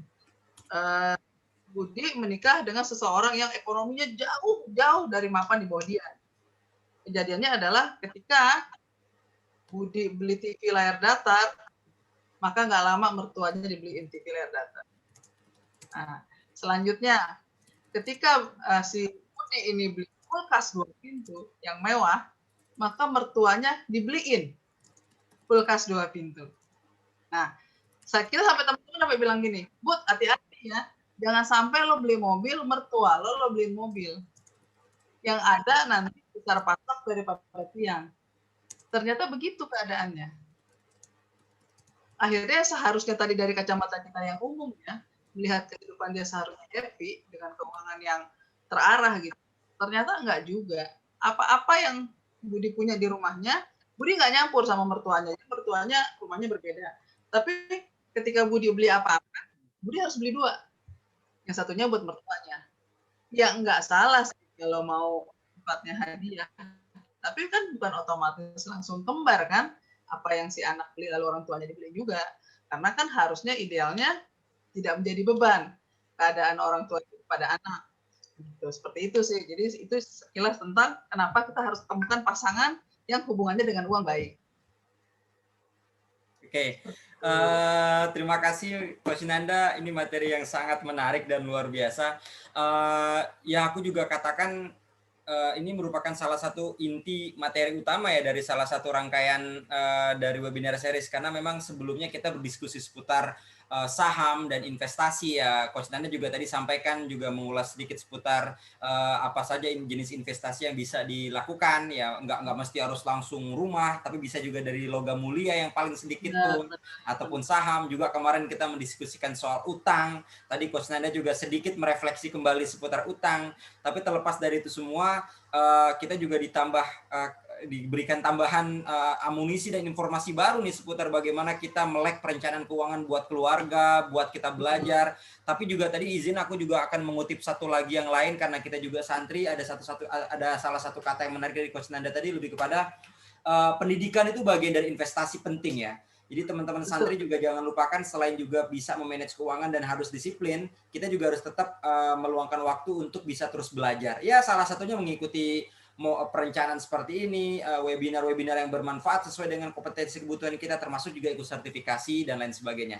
Terima kasih Coach Nanda, ulasan yang sangat luar biasa dan sangat bermanfaat, dan rasa teman-teman juga sangat menghayati ya semua yang tadi disampaikan. Tapi saya izin juga memberikan kesempatan nih buat semua teman-teman. Kita kasih kesempatan dalam 2 bentuk. Ada yang ingin bertanya langsung via chat, atau ada yang ingin bertanya langsung via suara. Saya akan persilakan. Tapi sebelum itu saya akan membacakan dulu Coach dari pertanyaan pertama dari Kak Egi nih Coach. Untuk emas, nah ini ada yang tadi Coach Nanda soalnya nyinggung-nyinggung soal logam mulia dan emas gitu ya Coach, untuk investasi. Untuk emas yang terbaru seperti kripto, bagaimana menurut Coach Nanda? Karena sekarang sudah ada beberapa alat pembayaran yang bisa menggunakan kripto, khususnya yang di luar negeri ya. Terus pertanyaan lanjutannya, apakah ke depannya Indonesia juga akan menerapkan seperti itu atau bagaimana? Juga kemarin ada berita bahwa ada uang digital yang akan dibuat di Indonesia. Wah, ini saya kurang paham nih pertanyaan seputar uang digital karena nggak secara spesifik. Gimana Coach? Kira-kira apa yang mau Coach kasih tanggapan seputar kripto ya, model pembayaran digital kripto ya? Kalau sebelumnya saya memang belum pernah dengar ya tentang kripto. Kripto ini alat pembayaran kayak Shopee gitu ya? Iya, Itulah model begitu. silakan Mas. Digital kan? Iya, digital. Ya, sebenarnya sih gini, selama kita tahu perusahaan itu bagus, kan gini, sebelum kita memutuskan sesuatu, kita tanya dulu, misalnya perusahaan ini apa ya, di media sosial, di media massa, infonya positif negatif bagaimana. Terus kalau misalnya dia baru, orang-orang di belakang dia siapa aja, misalnya. Kan kadang ada ya, misalnya suatu perusahaan fintech besar, tiba-tiba pengen buka cabang dengan nama baru, pengen mengembangkan usahanya dengan nama baru. Berarti kan sebenarnya pengusaha awal adalah memang orang yang terpercaya sehingga dia buka usaha baru. Mungkin dia pengen menambah varian fintech di Indonesia gitu ya khususnya. Nah, itu seperti itu. Nah, kaitannya dengan logam mulia ya. Dengan logam mulia itu ya kalau bisa kita memang menabung dari jarak jauh, memang fasilitasnya ada, nggak apa-apa. Yang penting gini, dalam hal apapun juga, dokumentasinya kita tetap simpen. Misalnya form pendaftarannya kah, email menyetujui tentang bahwa kita join di perusahaan itulah, itu harus ada. Gitu. Jadi jangan pernah takut untuk berinvestasi. Yang penting kita teliti dulu sebelum membeli. Kita paham dulu yang mau kita join ini apa sih, kira-kira umurnya bakal panjang nggak sih, kira-kira akan bodong nggak sih, seperti itu sih. Kalau misalnya kaitannya dengan kalau menurut saya gini, misalnya gini, kita nih udah tahu nih, kita mau belajar misalnya ke luar negeri 5 tahun nih misalnya, udah tahu itu, nah 1 minggu sebelum kita berangkat, kita buka deh, misalnya ya dalam hal ini mohon maaf, misalnya kayak Penggadaian, atau enggak mungkin aneka tambang, atau gerai-gerai lain yang sekiranya bisa untuk menabung secara virtual. Nah, nanti kalau kita sudah berangkat kan yang penting buka aja dulu. Yang penting kita punya akunnya dulu. Andai kata itu akun harus kita manual sifatnya. Tapi kalau udah digital, mungkin kan kadang kalau digital itu dokumen-dokumen kita daftarin secara digital ya. Misalnya KTP kita scan, kita masukin. Lalu misalnya KK, atau misalnya akte kelahiran atau ijazah, ya nggak apa-apa seperti itu. Nah, itu sebagai langkah awal kita membuka tabungan emas gitu, seperti itu. Jadi nggak salah sih untuk mencoba. Yang penting teliti aja sebelum membeli, teliti sebelum mengambil keputusan gitu. Coach Nanda, ini ada salah satu pertanyaan yang masuk ke japri saya nih Coach. Ini seputar pembagian persen Coach dari pendapatan kita untuk pengalokasian terhadap perencanaan keuangan kita. Coach Nanda ada saran kira-kira pembagian dalam persen untuk kita mengalokasikan pendapatan kita nih untuk kebutuhan dan juga agar tetap on the track dalam perencanaan keuangan yang sehat ini. Apa Coach Nanda ada saran? Apakah misalkan 10% buat ini, 20% biasanya kalau Nanda gimana Coach? Saya terima kasih banget nih sama yang nanya nih. Ini benar-benar harus disampaikan. Jadi gini, idealnya dalam perencanaan keuangan itu adalah kita anggap aja gaji kita tuh 1 juta 1 bulan ya, 1 juta. Dari 1 juta itu kita jangan pernah berpikir bahwa 1 juta itu boleh kita habisin. Nggak bisa. Jadi idealnya adalah gini, dari 1 juta, 50%-nya itu biaya operasional kita. 50%-nya biaya operasional kita. Jadi di situ bayar, di situ kuota, di situ makan, di situ transport, di 50%. Lalu yang selanjutnya 20%-nya apa? 20%-nya itu leisure, kesenangan. Jangan salah loh, perencanaan keuangan itu nggak serta-merta mengencangkan pinggang dan menahan selera, enggak juga gitu. Jadi merencanakan keuangan itu ada pos 20% dari sejuta itu untuk leisure kesenangan. Jadi untuk apa? Satu, bisa jadi misalnya saya pengen skincare, nah ambil dari yang 20%. Saya pengen touring, ambil dari yang 20%. Saya pengen ikut karate, biaya bulanan karatenya ambil dari yang 20%. Oh, saya misalnya, saya orangnya suka traveling misalnya. Travelingnya ke kemana? Ke Jogja misalnya. Ternyata setelah dihitung-hitung, biaya kereta, biaya hotel, biaya happy-happy di Jogja, itu habis 1,2 misalnya. Berarti karena kita gajinya cuma 1 juta, dan uang jatah leisure kita itu hanya 200.000, berarti kita menabunglah selama 6 bulan. Oke. Dan selama 6 bulan itu kita harus disiplin. Karena kenapa? Karena bulan ke-6 itu tujuannya kan jalan-jalan ke Jogja. Iya. Dan perlu budget 1,2. Nah, uangnya dari mana? Dari uang leisure yang tiap bulan kita kumpulin. Harus disiplin. Gitu. Nah, selanjutnya adalah 30%-nya untuk apa? Itu untuk saving. Itu untuk ditabung. Jadi gini, kalau kita masih punya utang, utangnya dibayar dulu. Jangan nabung dulu. Nanti kalau kita belain nabung, kita punya utang, yang utangnya sebel sama kita kan. Ini katanya nggak bayar-bayar hutang seperti itu. Jadi idealnya adalah 30% itu kalau masih punya utang, cicil hutangnya. Kalau udah zero, nggak ada hutang, mulailah menabung. Nah, tabungan pertama tuh teman-teman yang harus kita punya adalah, yang mungkin sebagian besar teman-teman belum dengar kali ya, adalah dana darurat. Apa sih dana darurat? Dana darurat itu adalah simpanan kita yang kita pakai dalam keadaan darurat. Kapan kejadiannya?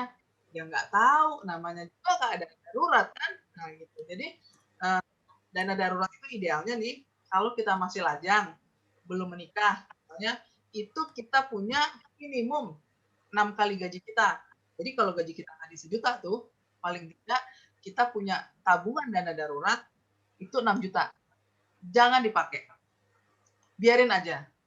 Nah, tapi dana darurat itu mengikuti loh besarnya gaji kita. Misalnya gini, waktu gaji kita 1 juta nih, berarti kan kita harus punya dana darurat 6 juta dong. Karena gaji kita 1 juta pada saat itu. Lalu ternyata gaji kita meningkat nih, jadi 5 juta. Berarti 5 juta kali 6 bulan, kan 30 juta. Berarti kita harus punya dana darurat tidak terpakai 60 juta. Itu kalau kondisi kita lajang. Tapi gimana kalau kondisi kita itu udah berumah tangga misalnya? Anggaplah kalau udah berumah tangga misalnya ayah, ibu, anak 1. Di tiap-tiap anggota keluarga, ayah, ibu, anak 1, itu mewakili 4 bulan gajian si ayah, si bapak pencari kerja. Jadi kalau si bapak misalnya gajinya 1 juta sebulan, karena anggota keluarganya ada 3 orang, maka si bapak punya simpanan atas dirinya sendiri 4 juta. Ibu 4 juta. Anak yang pertama 4 juta. Berarti si bapak di keluarga itu harus punya dana darurat 12 juta. Seperti itu. Lalu selanjutnya, kalau kita usaha gimana sih? Kalau kita UMKM gimana sih? Gitu ya. Nah, caranya gini. Kita harus punya dana darurat minimal 12 bulan ke depan. Untuk apa aja standar? Misalnya untuk bayar listrik, kalau kita sewa listrik. Kalau buat bayar telepon, untuk gaji karyawan, itu paling enggak dasar dari kebutuhan operasional kita, itu kita ada saving sampai 12 bulan. Kalau terjadi apa-apa, misalnya tagihan terhambat lah, terjadi bencana alam lah, kita masih bisa menggaji karyawan kita, masih bisa bayar kebutuhan karyawan kita, gitu ya, kebutuhan kantor kita, seperti itu. Lalu, apa sih bedanya dana darurat sama tabungan? Nah, Coach, ini juga sekaligus menjawab, Coach, karena ada pertanyaan seputar dana darurat. Dana darurat dapatnya dari mana, Coach? Katanya itu tadi merespon tadi, Coach, menjelaskan. Gitu. Ya. Dana darurat itu didapat dari 30% yang kita sisihkan. Oke. Jadi misalnya gini, kan gaji 1 juta. Misalnya, gaji 1 juta, kalau kita bujangan kan tadi saran saya adalah paling tidak punya 6 kali gaji. Nah, 6 kali gaji. Berarti kan 6 juta nih. Kalau 6 juta itu berarti kalau kita punya spare tabungan 30%, kan 300.000 tuh. Berarti kita perlu 20 bulan tuh teman-teman buat punya dana darurat. Ya kan? 20 bulan dikali 300.000, maka ketemulah 6 juta. Nah, setelah dana darurat itu kita punya, baru kita bergeser ke yang lainnya, ke tabungan misalnya. Nah, tabungan itu apa sih bedanya tabungan dengan dana darurat? Kalau tabungan itu adalah kita menabung, tahu tujuannya untuk apa dan tahu berapa lama. Misalnya gini, saya pengen nabung deh buat umroh. Kan udah tahu ya tujuannya umroh. Misalnya nih, umroh itu kira-kira biayanya berapa gitu. Anggaplah misalnya 20 juta gitu misalnya.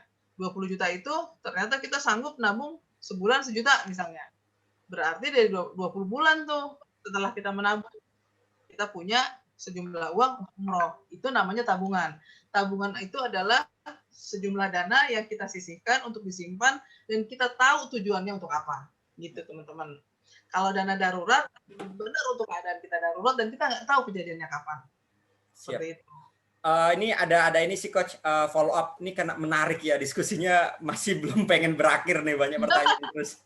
Coach, untuk presentasi nabung seperti ini ada pertanyaan lagi dari Kak Egi tadi. Untuk presentasi nabung seperti investasi, asuransi dan lain-lain dengan dana darurat apakah sama coach per bulannya? Mengingat dana darurat hanya bisa diambil jangka panjang dan harapannya nominalnya tidak turun, jika bisa bertambah malah bagus katanya. Itu gimana coach presentasinya itu? Pertama gini, saya mau ngasih saran bahwa di tiap-tiap kita nggak salah punya dompet lebih dari satu, nggak salah punya tabungan lebih dari satu. Bank maksudnya Prof ya, coach ya? Benar? Bank, maksudnya rekening bank juga gitu, nggak lebih dari satu gitu maksudnya? Ya, rekening bank lebih dari satu. Jadi gini, misalnya kayak tadi, misalnya, pengen punya dana darurat gitu ya. Tapi kan kita kadang suka gatel ya, ngambil, lagi bokeh ini ntar diganti deh, kasih dulu sama dana darurat gitu. Nah caranya supaya nggak diambil-ambil, buka satu rekening, jangan pakai ATM. Misalnya, anggaplah misalnya gini contoh, misalnya saya punya biasa nabung di BCA, ada ATM-nya. Anjungan ATM-nya juga banyak di mana-mana gitu kan. Nah, saya pengen nabung nih dana darurat biar nggak gampang diambil, biar nggak gatel gitu. Misalnya gini, mungkin ya misalnya gini, posisi saya nih di Sumatera. Mungkin kalau posisi saya di Sumatera, Bank Jabar nggak ada kali ya. Atau nggak sedikit di Bank Jabar ya. Saya buka rekening di Bank Jabar, jangan pakai ATM-nya, simpan aja. Karena kenapa? Karena kalau mau nyairin, kita perlu waktu gitu loh, perlu jalan jauh untuk nyairin uangnya seperti itu. Nah, tadi ada pertanyaan ke seputar asuransi. Asuransi itu adalah, boleh ya nanti teman-teman di sini subscribe channel YouTube saya ada loh ngebahas masalah asuransi. Sudah saya kirimkan linknya lagi, coach. Iya ya, tolong subscribe ya. Nah, jadi asuransi itu kan ada asuransi kesehatan, asuransi pendidikan, asuransi jiwa. Nah, saya mulai dari asuransi jiwa dulu. Asuransi jiwa itu adalah asuransi yang dibayarkan kalau saya si pemegang polis meninggal dunia. Jadi sebenarnya asuransi jiwa itu bisa dikatakan sebagai bagian dari warisan kita. Jangan sampai kita meninggal meninggalkan hutang, boro-boro kita ninggalin uang, tapi kita ninggalin hutang. Jangan, itu nggak bijaksana. Jadi sebaiknya adalah kalau kita punya asuransi jiwa nih, anggaplah anak kita 3 orang. Gitu. Kita punya tuh 3 polis asuransi jiwa yang berbeda. Buat anak nomor 1, nomor 2, nomor 3. Karena kenapa? Sebaik-baiknya kita adalah kalau kita meninggal, kita bisa mewariskan sejumlah uang untuk anak kita. Sehingga anak kita tiba-tiba nggak jadi downgrade kehidupannya. Karena kita sebagai orang tua pencari kerja sudah meninggal lebih dulu. Gitu. Nah, yang kedua adalah asuransi kesehatan. Kalau asuransi kesehatan itu adalah kita sebenarnya sebaiknya punya. Karena apa? Karena asuransi kesehatan kan biasanya mengcover rawat inap. Nah, kalau rawat inap biasanya perusahaan jarang menanggung. Kebanyakan sih perusahaan tuh menanggung rawat jalan. Misalnya setahun, 2 kali gaji, 3 kali gaji, seperti itu ya. Nah, kalau rawat inap, kita kan nggak tahu. Apakah dalam 1 tahun ke depan, 5 tahun ke depan, kita akan baik-baik saja, nggak pernah dirawat di rumah sakit, kita nggak tahu.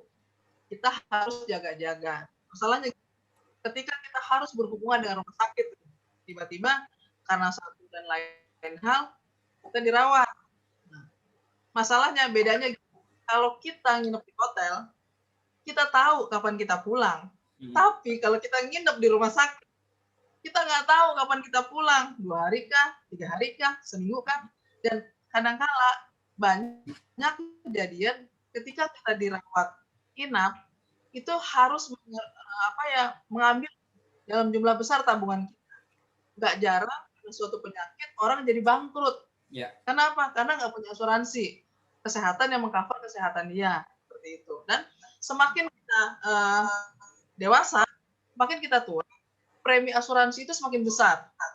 Jadi sebaiknya, jadi gini, nilai premi di kepala 2, nilai premi di kepala 3, nilai premi di kepala 4 itu berbeda. Makin tua kita, preminya makin besar. Padahal yang di cover sama. Jadi kenapa kita semudah mungkin sebaiknya ambil asuransi kesehatan. Itu menolong kita. Jangan sampai kita, pokoknya teman-teman sedini mungkin, semudah mungkin harus punya pikiran gini. Jangan sampai saya jadi beban buat orang lain, buat keluarga. Jangan sampai seperti itu. Paling tidak kita harus mandiri. Gitu ya. Yang selanjutnya adalah asuransi pendidikan. Yang seperti tadi udah saya terangin untuk kebutuhan sekolah anak. Asuransi juga kumpul lagi ngebahas asuransi, Coach. Ada juga yang tanya, kasih usul dong, Coach. Asuransi pendidikan baiknya di mana? Asuransi kesehatan baiknya gimana? Apakah cukup hanya ngandelin asuransi kesehatan kantor gitu kan? Ini ada follow up pertanyaan lagi, Coach. Mungkin biar sekalian gitu. Jadi gini, sama aja kalau asuransi itu kita kan premi itu anggaplah paketan ya. Misalnya gini, kita ngambil paket yang 500.000, kita ngambil paket yang 1 juta, pasti layanan dan servis dan yang kita dapat pun berbeda, gitu kan? Nah, sebisa mungkin kalau memang kita belum punya asuransi kesehatan, ambil secara mandiri. Kalau kita asuransi kesehatannya itu dibayarin kantor, kan biasanya kolektif, itu yang pertama. Yang kedua, biasanya yang namanya dibayarin kantor, pasti ambil preminya yang paling kecil. Misalnya anggaplah, karena satu kantor ini ada 50 orang, dapat nih 300.000 misalnya. 300.000 itu mungkin kamarnya 3 gitu misalnya ya. Nah, sebisa mungkin sih teman-teman kalau bisa tanya sama HRD-nya. Boleh nggak asuransi yang difasilitasi kantor saya top up sendiri? Saya ambil nih kelasnya agak meningkat, selisihnya saya bayar sendiri. Dengan catatan ketika saya resign dari perusahaan itu, maka asuransi itu terus melekat ke saya. Jadi saya yang nerusin gitu loh secara pribadi. Karena kan ada juga kebijakan kantor ketika seseorang resign dari kantor tersebut, maka asuransinya diputus. Gitu. Jadi sebisa mungkin kita melek nih asuransi kesehatan dari awal. Nah, juga gini, kalau misalnya kita kepala 2 dengan asuransi, kebanyakan dari kita masih sehat. Tapi kalau udah kepala 3, kepala 4, itu udah bersahabat dengan yang namanya kolesterol, asam urat, gula, ya. Jadi itu juga akan mempengaruhi premi asuransi seperti itu. Jadi kalau menurut saya, kalau belum punya, ambil secara pribadi. Kalau sudah diambil ke kantor, lihat benar baik-baik. Kira-kira ini fasilitasnya gimana? Kalau fasilitasnya itu yang minimum fasilitas, kalau bisa top up sendiri aja. Boleh nggak sih misalnya asuransinya 300.000 karena kita dibayarin kantor, tanya sama HRD-nya. Boleh nggak saya jadi 500, 200-nya saya keluarin dari pocket sendiri, potong gaji tiap bulan, gitu kan? Nanti kan kita punya premi 500.000 dan pasti fasilitasnya lebih dari teman-teman yang bayar 300.000. Yeah. Seperti itu. Jadi kita harus melek dari awal tuh, melek seperti itu. Ya, terima kasih, Coach. Terus gini,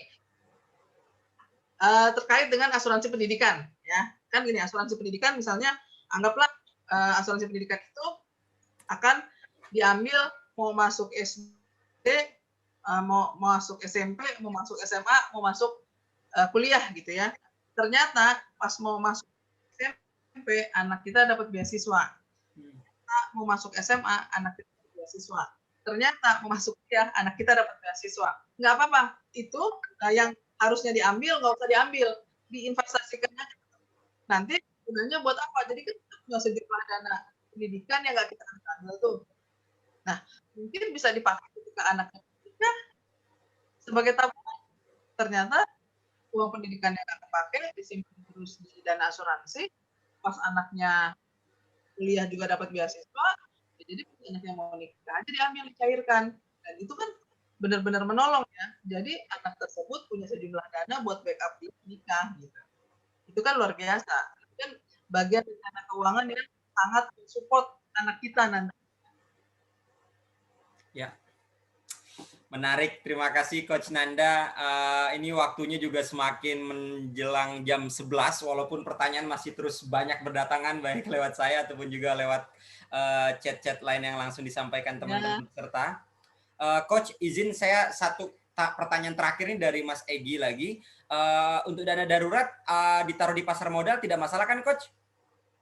Oh, dana darurat itu harus liquid ya, yang liquid. Jadi logam mulia masih bisa dibilang dana darurat karena kalau ada langsung kita bisa cairin. Kalau di pasar modal karena saya nggak pernah pasar modal, saya nggak tahu apakah itu liquid cepat atau enggak gitu.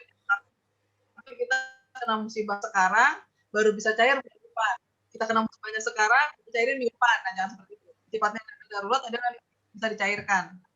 Gitu. Tadi itu maksud saya biarpun nggak ada ATM-nya, misalnya karena itu saya tadi saranin udahlah nggak usah pakai ATM gitu ya. Kalau jika kita pribadinya itu yang gatal gitu loh, tiap sebentar tiap sebentar narik, tiap sebentar narik, nah nggak usah pakai ATM. Tapi bisa dipastikan bahwa banknya itu mudah didapat gitu loh. Kita ke bank itu nggak perlu naik pesawat lah istilahnya gitu. Nah, kalau di pasar modal saya kurang tahu apakah dia termasuk yang liquid. Setahu saya syarat-syaratnya nggak mudah juga gitu. Perlu waktu. Perlu waktu 2 hari 3 hari juga, Coach, kalau untuk pasar modal itu. Bahkan ya kalau kita punya tabungan logam mulia batangan, misalnya Sabtu Minggu penggadaian tutup gitu misalnya, kita bisa ke toko emas. Saya punya ini, tolong deh dijual sementara atau digadai sementara, gitu. Itu liquid. Oke, terima kasih Coach Nanda. Ini materi juga semakin. Aduh ya Allah, masih satu masuk pertanyaan terakhir, no, Coach. Ini menarik pertanyaannya, Coach. Silakan. Mohon maaf, ini saya juga ingin membacakan ini yang masuk ke japrian saya, Coach. Kalau sekiranya uang untuk bahasa di sini tuh, kalau kita kan suka ada nih, Coach nih, kayak misalkan orang kawinan nih, Coach. Nah, kalau dalam orang-orang yang kalau suka ngasih sesuatu kepada teman-teman yang nikah ataupun teman-teman yang kawin yang suka tak terduga tiap bulan, Coach, itu masuknya lewat mana, Coach? Apakah dari dana darurat atau dana yang lain kira-kira, Coach? Oh, alokasiannya. Sebaiknya itu tidak mengganggu 30% ya. Itu bisa kita kasih toleransi ke leisure, ke kesenangan. Jadi mengganggu jatah kesenangan kita gitu loh. Jadi karena anggap aja kita ke kondangan teman, kita makan. Jadi anggaplah kita bayar makan di situ. Jadi ambilnya di leisure yang 20%, yang 200.000. Tidak mengganggu tabungan yang 30.000. Sarannya Coach Nanda itu maksudnya ke leisure ya. Wah, kalau kondangannya setiap bulan full berarti nggak ada leisure kita, Coach, nanti, Coach. Nggak ada leisure berarti, nggak ada. Puasa dulu leisure-nya. Karena 30% saving itu jangan harus nambung. Harus nambung. Gitu. Tapi so far ini materi sangat luar biasa, Coach. Alhamdulillah kita dapat insight. Saya berharap orang ketika bertemu saya tuh sesudahnya dapat insight gitu loh, dapat insight yang didapat gitu. Itu saya bakal happy banget. Ya, terima kasih Coach Nanda atas waktunya. Sebelum nantinya saya tutup dan juga akan minta closing remarks, saya juga akan mengingatkan siang nanti jam 13.30 kita akan lanjut ke sesi webinar terakhir buat teman-teman peserta yang akan nanti join juga di 13.30, ada waktu rehat 1,5 jam. Kita akan mendapatkan insight baru dari Kak Isnawati Hidayah. Bagaimana pengalaman Kak Isna itu dapat beasiswa di luar negeri dan dikelolanya bagaimana gitu. Nah, ini kan juga materi dari Coach Nanda sudah banyak, juga nanti materi yang disampaikan Mang Amsi juga sudah luar biasa, Mbak Friska juga sudah ada gambaran. Selanjutnya teman-teman saat punya dana beasiswa ke luar negeri gimana nanti pengelolaannya. Jangan sampai tadi pesan Coach Nanda nih, kita harus ingat juga mentang-mentang dapat dana beasiswa 1 bulan 1.000 euro lah katakan untuk yang di Belanda 15 juta semuanya habis buat ini dan itu ya. Maksudnya itu juga harus dipikirkan apakah kita belikan logam mulia atau kita bikin investasi dalam bentuk sertifikasi ilmu dan lain sebagainya. Ala kulihal, terima kasih teman-teman. Ini materi yang luar biasa. Saya banyak belajar dari Coach Nanda. Memang saya juga sangat belajar banyak dari beliau karena beliau salah satu mentor keuangan saya sampai hari ini. Dan alhamdulillah ada foto bareng ya? Ya, sebelum foto bareng, Coach, ada closing remarks, Coach. Ada pesan apa, Coach, kira-kira? Terakhir, ini yang ingin disampaikan Coach Nanda buat teman-teman peserta. Pokoknya teman-teman yang mesti diingat adalah hidup bukan gimana nanti. Hidup nanti gimana. Untuk hidup nanti gimana, kita harus well prepare. Kita harus merencanakan keuangan kita dengan baik. Itu aja sih. Oke, hidup bukan gimana nanti, tapi nanti gimana. Untuk bisa nanti gimana, ini udah sesuai dengan sejalan dengan ajaran Islam ya, Coach. Kita pikirkan masa depan juga ya, karena juga semuanya harus disiapkan dengan baik. Terima kasih Coach Nanda, apresiasi yang Ya, setinggi-tingginya buat Coach Nanda yang sama-sama. sudah meluangkan waktu. Dan izin Coach, mungkin nanti ada tim kami yang juga akan update-update sedikit materinya di YouTube dan juga akan kita pilih-pilih Boleh, boleh, boleh. quote-quote-nya. Semoga juga bermanfaat. Teman-teman juga saya ingatkan kalau memang mau mendapatkan informasi lebih lanjut, seputar Coach Nanda bisa lihat di YouTube-nya Coach Nanda, sudah saya kirimkan di YouTube channel, di kolom chat dan juga di grup-grup WhatsApp Santri Mengglobal, nanti bisa di-follow up lebih lanjut. Tapi sebelum itu saya izin teman-teman bisa nyalakan video terlebih dahulu. Kita foto bersama mendokumentasikan momen ya, karena di zaman serba virtual seperti ini agak kurang pas kalau kita nggak punya foto setelah mengikuti sesi. Tapi izin saya tutup dulu dan akan saya stop recording. Wassalamualaikum warahmatullahi wabarakatuh. Waalaikumsalam.